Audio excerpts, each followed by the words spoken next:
2004, the height of Metroid's golden age. Having seen the release of Prime and Fusion in 2002, and the release of Prime 2 just over the horizon, Metroid Zero Mission was released to thunderous applause from both critics and fans alike. Zero Mission is of course a remake of the classic NES game Metroid, a game that was groundbreaking for its time, but while still playable, would seem rather dated by today's standards. This is largely due to its sometimes unforgiving difficulty and repetitive copy-paste design environments that make it all too easy to get lost in the depths of planet Zebes. Zebeth. Zebeth? Whatever. As a result of the repetitive design of its predecessor, Zero Mission can be considered more of a reimagining of Metroid rather than a shot-for-shot remake. While some areas remain the same and may retain the same basic layout, room design has been drastically changed in some areas.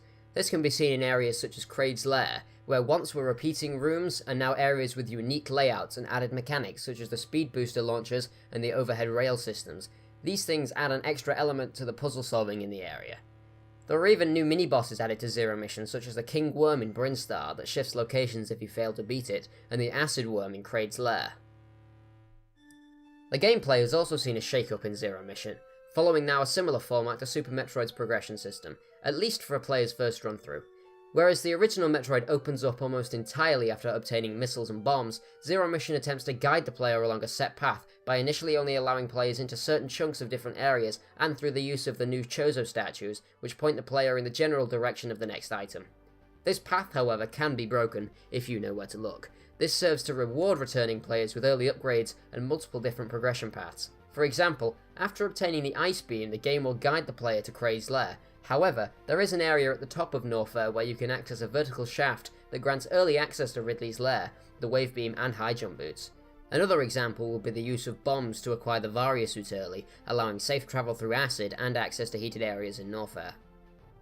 Zero Mission also brings new areas absent in the original game, such as Criteria, where the Power Grip and one of the 3 unknown items can be found, the other 2 being located in Kraid and Ridley's lairs.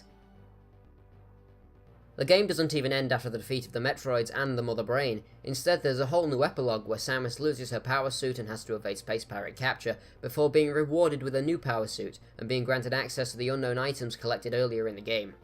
Both of these sections serve to introduce different gameplay styles, with the stealth section testing the player's mastery of the game's movement system as opposed to combat ability, and the final section allowing the player to run wild with all their abilities and lay waste to the Space Pirates and their operation.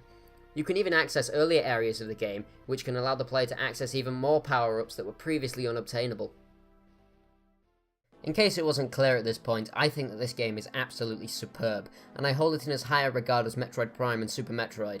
I love its fast-paced gameplay and movement, its attention to detail, the way it guides new players without being overly handholdy, and the way it rewards returning players and Metroid veterans by rewarding exploration off the beaten track.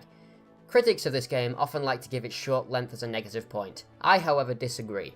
Its short, snappy length perfectly fits the nature of handheld games, where players are usually not sitting down for hours at a time, but are instead getting some progress on their train ride to school or work. And even when the adventure is over, there are still new expansions to find, new paths to explore, and brand new ways of beating the game to uncover through multiple repeat playthroughs. The original Metroid can even be played once you complete a save file. If you haven't tried Zero Mission already, I highly encourage you to do so. I can't recommend it enough as an entry point into the Metroid series. Hey there, thank you so much for watching. If you liked what you saw, don't forget to comment, like, and subscribe. It really helps improve my favour with the algorithm. Thank you again for watching, and I'll see you next mission.